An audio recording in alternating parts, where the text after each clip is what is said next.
Hi, everyone. Welcome to this afternoon's Wednesday webinars by DIHAD in partnership with Waterfall's Initiative for Continuous Education from UAE to the World, and in collaboration with Médecins Sans Frontières, Doctors Without Borders, or as many of you might know us quite well out in the field as simply MSF.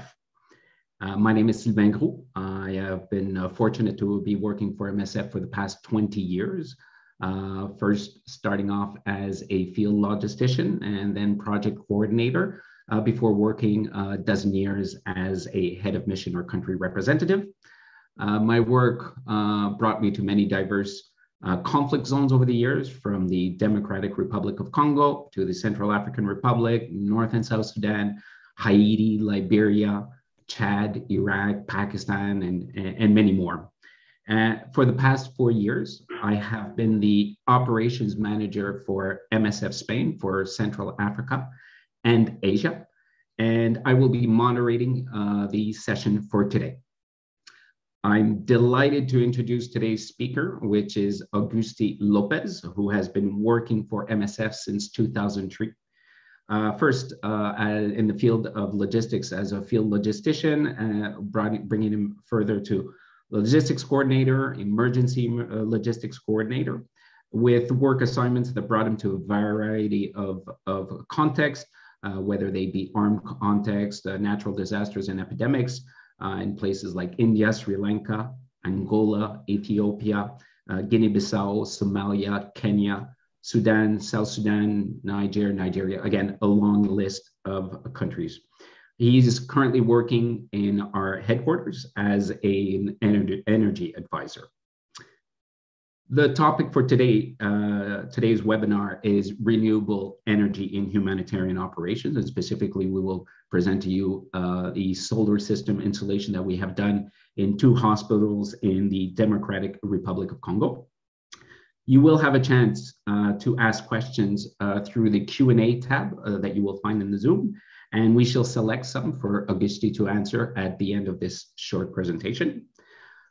Also, for your information, certificates of attendance will be available in the portal at the end of the session. Let me start sharing my screen with you.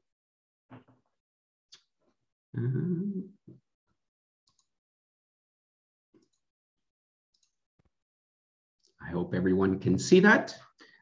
Before handing over, in fact, to my colleague, we'd like to show you a very short video on the photovoltaic installation that has been done, as I mentioned, in the Democratic Republic of Congo. And I'll be back to further introduce our topic for today. Thank you.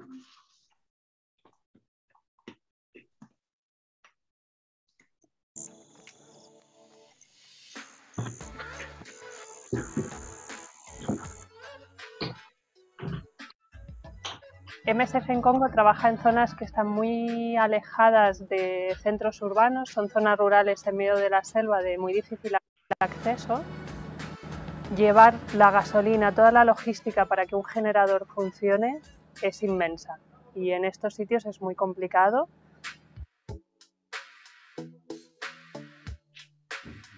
Esto es una instalación solar pionera en MSF.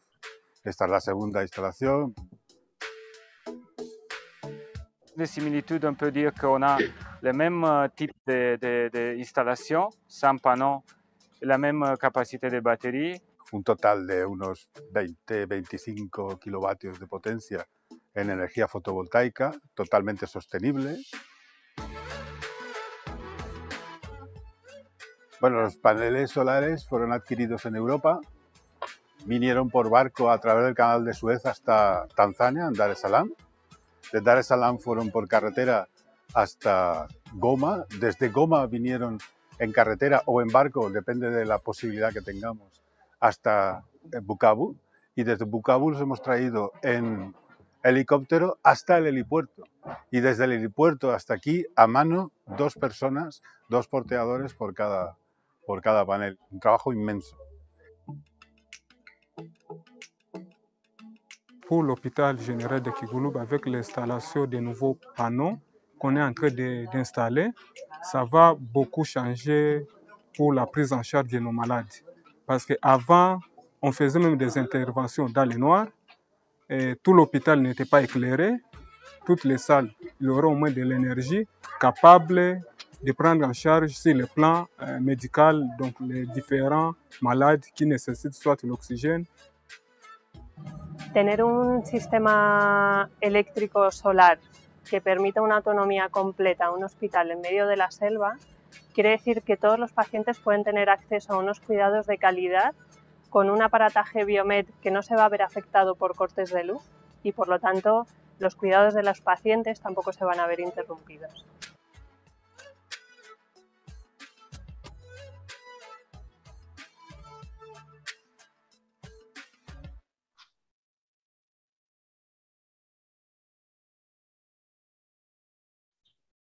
So just to provide you a bit of an overview of what we'll be presenting today, we'll be going over a bit the context and access issues that we have had, some of the constraints there, the design and consumption of the solar system itself, its implementation, the operation and maintenance associated with that, the costs and what we save, the payback, the challenges, obviously, the constraints, and the benefits as well.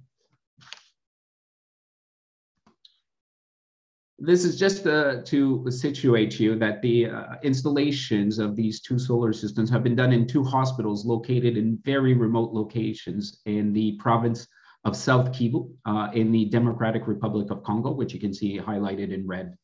This eastern province is one of a few others in the same area. I certainly can name North Kivu and Ituri province in particular that have been suffering the brunt of conflict over the last 20 years with massive displacements of populations due to prevalence of many armed groups in the area.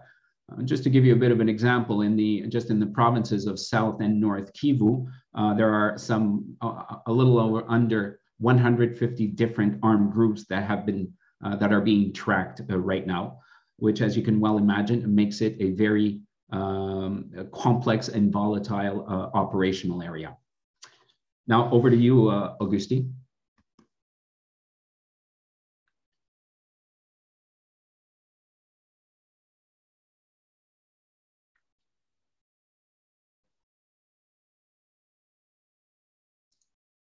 Agustí, can you hear me?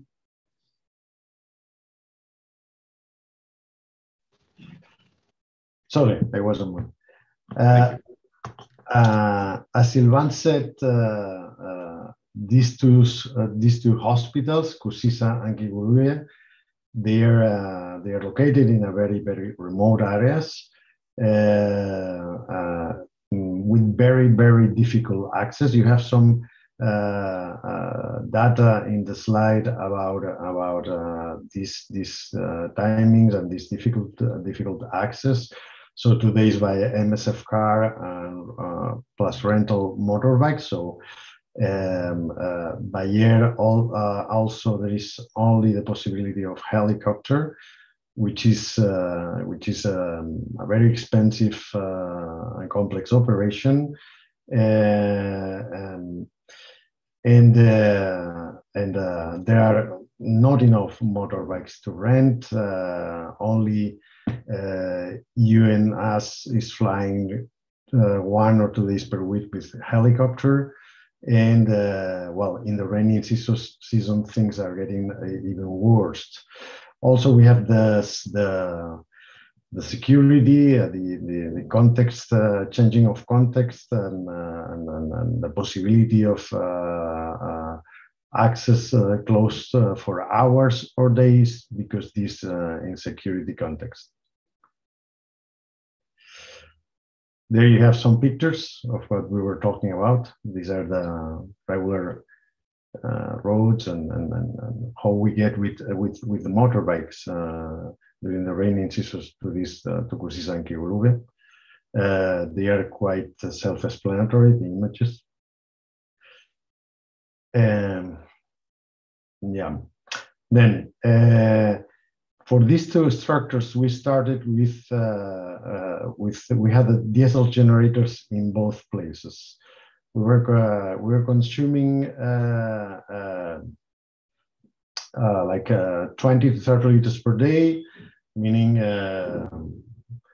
more than 1,000 liters per month, and around 15,000 liters per year of diesel. So all of this has to be transported in motorbike or in helicopter, which increases a lot the final price of the diesel liter of the gasoline liter, and put it in Cusisa or Kibulu. So fuel transportation is a constraint. Spare part orders and maintenance of the generators is also another constraints. And well, these were the conditions we were working, and we consider that this unsustainable situation, not only because the cost of the final cost of the fuel, but also for the continuity of our operations in Cusisa and Kibulu. Then we had recently found a company based in Goma with the capacity to implement medium-sized solar systems, such the one we were planning, and this was basically essential for this project.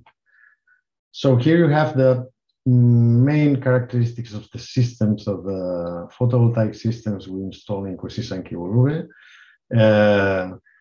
32 kilowatt peak of solar array, which is about 100 solar panels of a bit more than 300 kilowatt peak.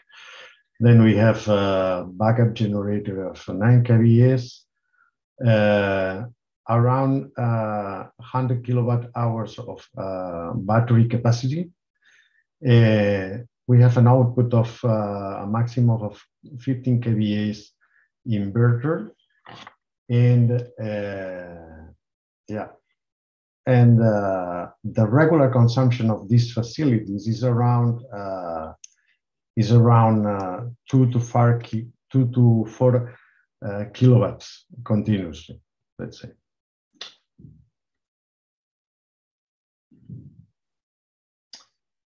Okay, the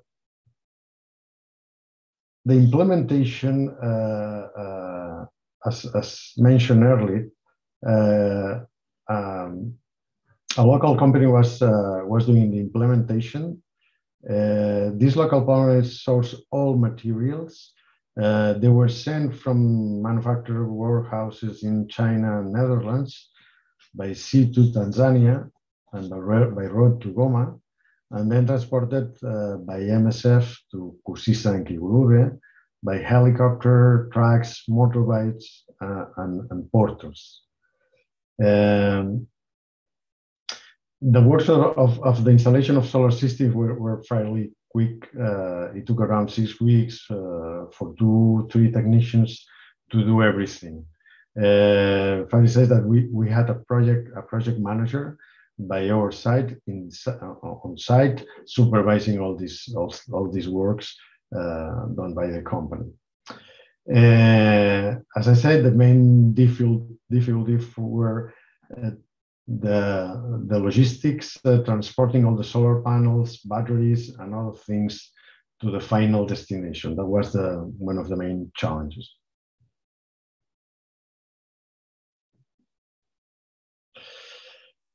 Then an operation and maintenance. Well, MSF trained the technical staff of the hospitals on the use of the basic operation of the system. The installations are fully automatic, so the main task to be done locally is the regular maintenance of the generator. The system changed the batteries and adapts, charge the batteries, and adapts the output according to the needs. And if it's needed to start the generator, that is done automatically when the batteries go beyond their maximum depth of discharge. We signed a maintenance contract with the local company that did the installations. So this company, they were visiting the installation in regular basis to do the regular maintenance, such as cleaning the solar panels, checking all cables, connections, and so on. About the materials they used to come usually with long warranties, up to 10 years in the case of the batteries, for example, and some in the case of the electronic side, inverter, and the other components. On both places, we place internet connection in order to control and supervise remotely. This was very helpful, mainly at the beginning to the startup of the installations and detect any problem on remote and prematurely. Go ahead. Well, here you can see an example of the remote management portal. In this case, is Victron remote management portal, which is the brand of the material we used in this installation, where you can follow and see in real time what is happening with the installations, the level of the batteries, the consumption of the hospital, the functioning of the solar panels, and the different regulators, and so on. Next, please. And also you have a kind of historical data of the system. So you can forecast and make decisions according this, and have a register, lessons learned for next installations, and so on. Next. Well, here we have rough figures on cost. This installation was costing around $148,000. As you can see, the main cost is the batteries. This is because we decided to use lithium batteries. These are around 3 to 4 times more expensive than regular lead acid batteries. But considering the longer lifespan and performance, we thought that the investment was worth it. A significant amount also is the lightning protection. Lightning protection is always very important in solar systems. I would say that is the main enemy of the solar systems. But even more in these areas in Central Africa, there is a very high density of electrical storms and lightning strikes.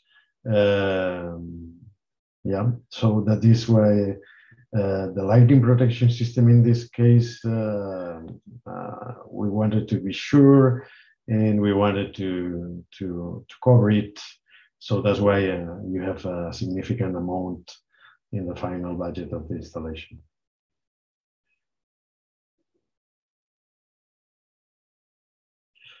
Well, you have here some figures on the return of investment, rough figures again, but quite significant.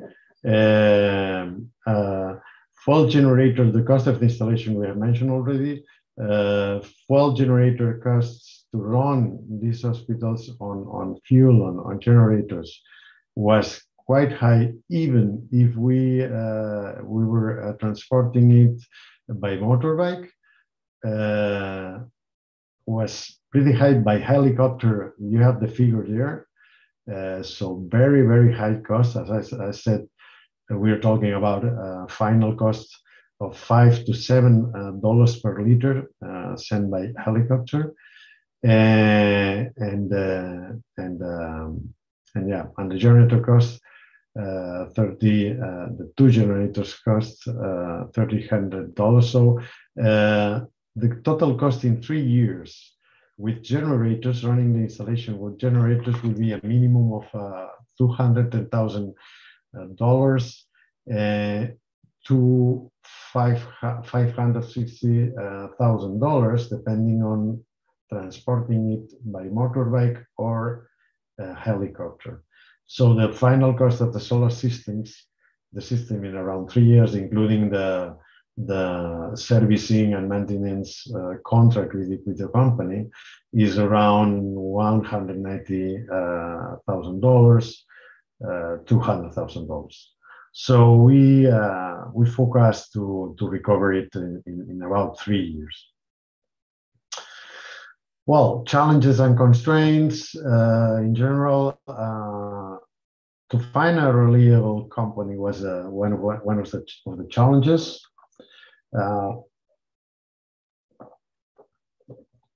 And I have to say here that MSF and this specific company, we grow together, designing and are carrying out this project. So we're kind of designing the installation. We're passing these requirements to them, so they were also taking it. But from the experience point of view, they were also growing together with us on this kind of installation. So the first one took a bit more time, and there were some more difficulties. But the second one was quite easy already, and I assume that if there will be a third one in the area, it will be very, very easy to install. So growing together with the local companies in order to carry out this kind of projects. And then like setup, not much space for growing in the area, and also the sizing. One of the big constraints is of installing a solar system in a remote area where everything is difficult is to stick really to the plans and try not to grow on energy consumption.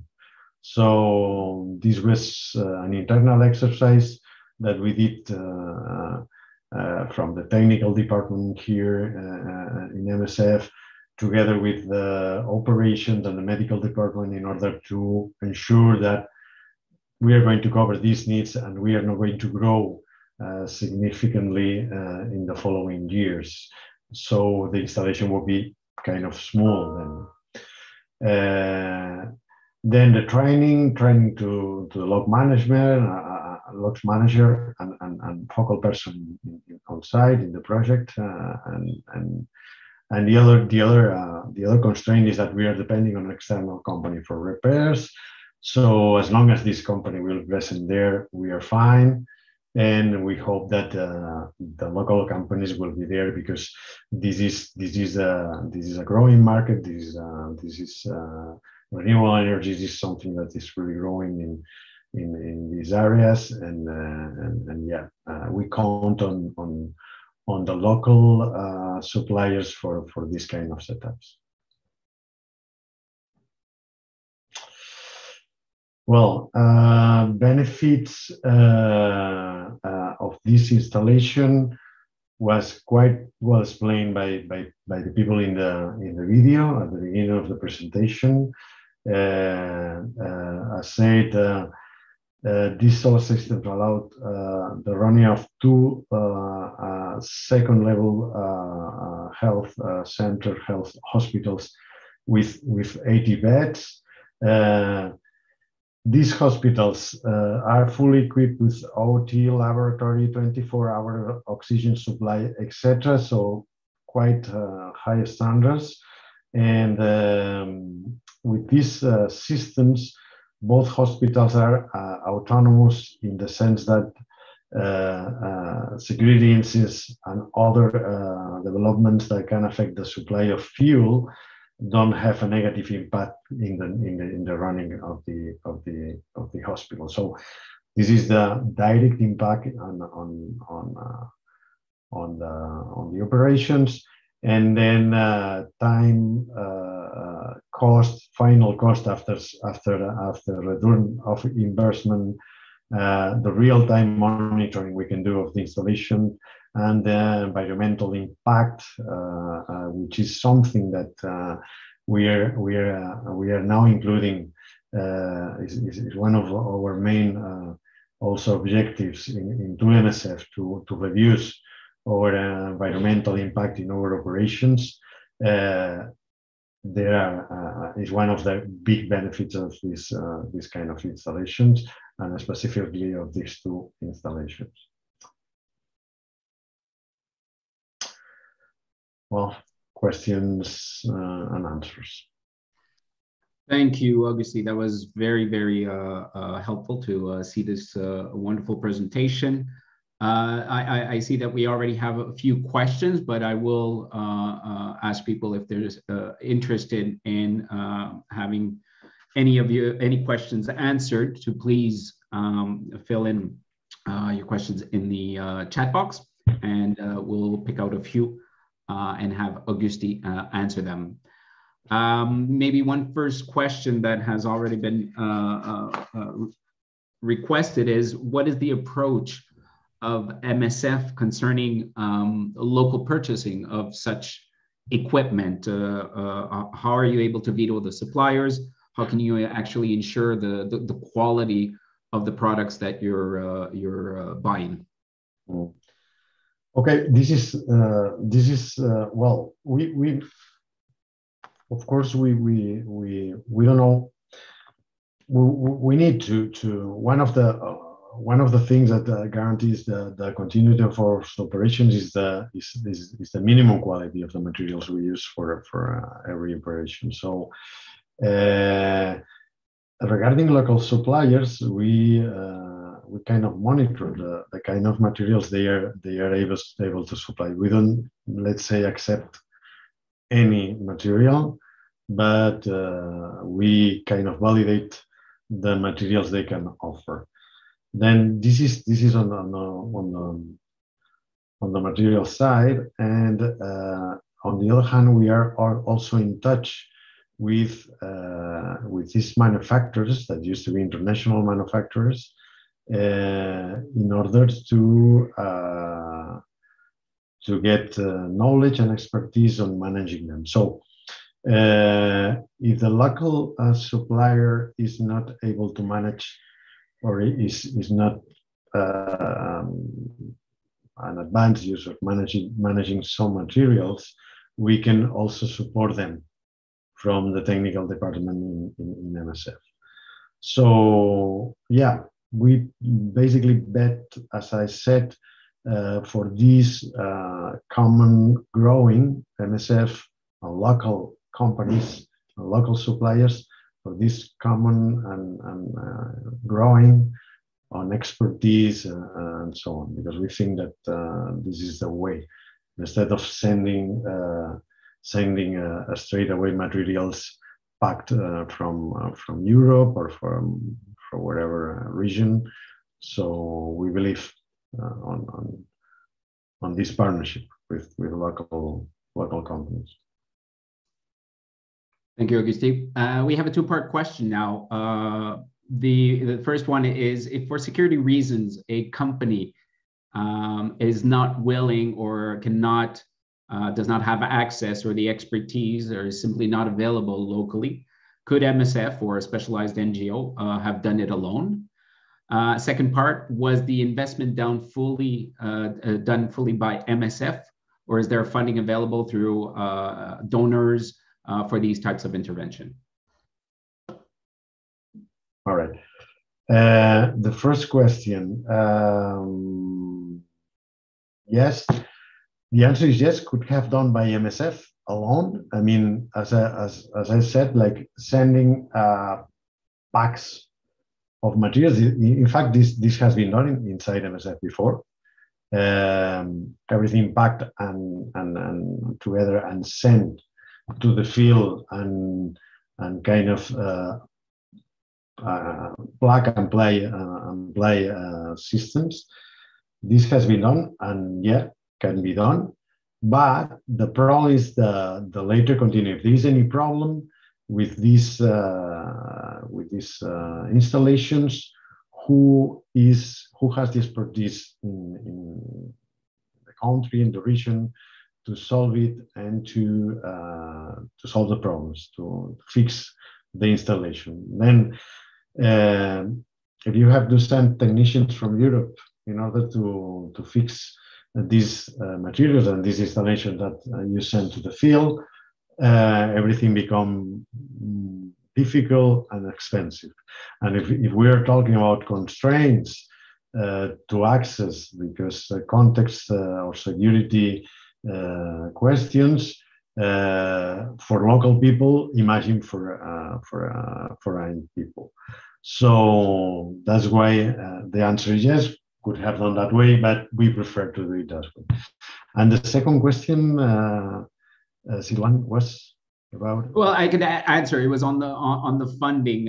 Essentially, this was fully paid for by MSF. Yes. And there we did not nor usually seek out donors for that as such, just because of the area where we're working, which is in a context of conflict, and therefore we do not accept donors in that area. But certainly, if there were some in places where the context allowed it, MSF would seek out for that. But I am not aware of any. Maybe Agustí, you're aware of organizations that are specifically, or donors that specifically address this? No, not at the moment. But as you said, you answered the question, and you are probably in better position than me to answer this question. All right, there's a few questions, obviously, on the servicing, on this. So how are we ensuring the continuity of the service following the installation? Yeah, well, that was one of the main worries, the main things that we were thinking, because a solar installation is not something that you set up and doesn't have any problem. There are things that happen is that you need a minimum servicing, the cleaning of the solar panels, and checking of the systems. Then this is pointing also to this partnership with local companies, because then you can sign a contract, you can have with them a service contract. So into this service contract, you ensure that we have to ensure that everything is well revised in regular basis. There are visits to the hospitals in order to clean the panels and to revise everything, and that gives us this guarantee of continuity of service. And then there is the other side of the one of the main worries was the issue of the lining straits. As I mentioned during the presentation, this is one of the main enemies of photovoltaic installation. We have seen in our experience in going around in African countries, a lot of installations installed by funders, donors, other organizations, that they are broken, they are stopped there, and they've been working for 1 year, 1.5 years, and due a lightning strike that has destroyed part of the electronics, they are stopped and hanging. So based on this, one of our constraints was really to ensure that all these problems, continuous service, and also the lightning strikes were not. We try to cover lightning strikes. Sometimes you cannot stop them. They are like force majeure. You cannot, but you can cover probably a high percentage of these events, installing lightning rods and good quality materials in order to prevent that. Agustí, have we had to train any technicians or engineers to follow up the system? Well, the follow-up, we had to train on a management on the system to our staff in the project. As user, actually, we did for this system to use a kind of user guideline that was done for the log manager and local focal person level. Then the technical side is covered by the company. And if there is a really technical problems, a breakdown or something further to do, this is covering to the service maintenance of the company. And as I told you, I mean, we grow together. I mean, we were kind of designing the system and we were teaching each other, the company and us, our technical unit in MSF. Absolutely. Another question that is being asked is how much area did the solar panels actually take up? We know that they're installed on the roofs, but how much area did they take? How much area they take? So you have this picture there. Well, I cannot give you a figure of the area, but I can tell you that there are 100 solar panels, that they are about 1.2 square meters. So you make your calculations. Maybe 120 square meters, something like that. In this case, as we can see in the picture, we were not lacking space in terms of putting it on the roofs or anything else. The main challenge really is rain and lightning strikes more than anything else. Yeah. Well, sorry, Agustí, go ahead. No. This was a concept. I mean, this was a concept. You can see that the setup in there is quite. In the picture is clear that we are kind of locked. I mean, the hospital is kind of covering a bit all the flat area we have in there. Something like that happens this is Cursisa, something that like that happens in Kigulube in another way. So the best place to place the panels were the roof, actually. Even losing a bit of performance because the orientation. Okay, but at the end of the day, was the most practical option. All right, I've got two questions here. Are there regular installation checks done or maintenance checks done specifically by MSF? And how many years is the viability of the batteries? Okay. Yes, by our people in the site, I believe there are regular views, regular checkings every week. Just checking if everything is going properly, and then we have these regular check-ins by the external company. That in the first year they were every month in order to know that everything was going okay. But then later on, the second year, they are visiting the project every 3 months. Then yes, definitely we're checking the installation in regular basis. And the second one, Sylvain, sorry. How many years are the batteries going to last? Okay, we have a guarantee by the manufacturer of 10 years for these batteries. All right. but we think that under the conditions we are working there, maybe the life could be a bit shorter. We take the chance. We don't know. I mean, if they last 10 years, as the manufacturer says, fantastic. But if they last 8 years or 7 years, we are more than fine in comparison with the regular lead acid batteries that probably should be changed every 2 or 3 years, depending on the usage of the installation. So, yeah, that's what we expect. Minimum of 6-7 years, and probably 10 years or more.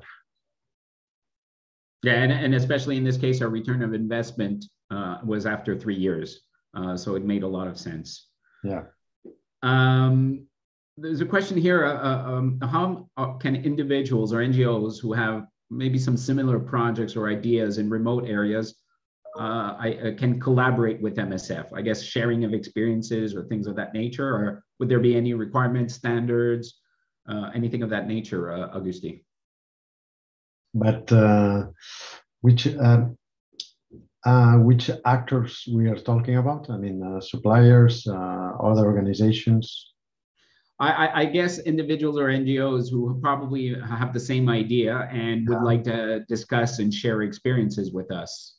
Yeah, well, we are always open to share these experiences. Well, we are here sharing this one, so sure. And do we already have requirements or basic standards in place for such systems? Yes, we have defined some requirements. We have defined some requirements to our operations department in order to make sure that these installations are finally succeed and they last what we expect. We have, for example, we have requirements on the quality of the materials, on the brand of the materials. We have requirements on this service contract service maintenance. We have requirements of minimum knowledge by the local companies that they are in partnership with us to carry out these projects. Yes, we have some requirements in this sense. Okay, and if companies are offering some possible supplies in this sense, whether they be solar panels and things like that, how can they register to be a supplier with MSF, or how can they get in contact with us to offer their services? Well, I would say for this, I would say to these companies to really get in touch. I mean, if they want to reach a given market or this market, to get in touch with the local companies, the local installers, the local contractors, and supply them, because we are going to go to them. As I was telling, we are kind of more interested of dealing with local companies providing all these materials than buying ourselves all the materials and sending them to the field like in a package. Yeah. So I would advise to these companies, to these providers, to open their markets to these African countries, sub-Saharan countries, and so on, because they are quite growing quite quick. Correct. What we've seen is, unfortunately, there's not very, very strong local markets. And I think for us, it's important that we're part of the capacity building effort to bring that to local markets, and so that it becomes a product that is much more easily available to not only MSF, but to other organizations that want to improve their their environmental impact on their operations. Maybe another question for you, Agustí, is generally how is MSF as an organization formulating its energy transition strategy in face of climate change? Yeah, well, the climate change and what we call energy transition is something present in all MSF movement since years ago, and of course we are, as most of the actors, in the phase that we are trying to get data on that. We are trying to see what are our emissions, and to get data on our environmental impact and waste management and everything. But in parallel of getting this data, we are taking straight measures in order to reduce this environmental impact. So there are clear things like, well, you have an example here, but many other small things we can do in order to be more efficient and to improve in this sense. So I would say we are planning for the future. There are several projects inside MSF, several dossiers ongoing on this, but in parallel we are kind of implementing straight away measures that we know that they have a direct impact. Okay, I don't see any further questions for the moment. So if not, I think we can possibly close this. First of all, I want to thank you very much, Agustí, for this wonderful presentation and for all of your answers. Also want to thank all of our audience for obviously being with us today. Certainly, we hope that the presentation and discussion will further stimulate our collective approach, let's put it that way, towards climate change in all of our humanitarian operations. We invite you, everyone, to be part of the 18th edition of DIHAD. More details can be found on dihad.org. And I'm wishing everyone a fantastic day. Thank you.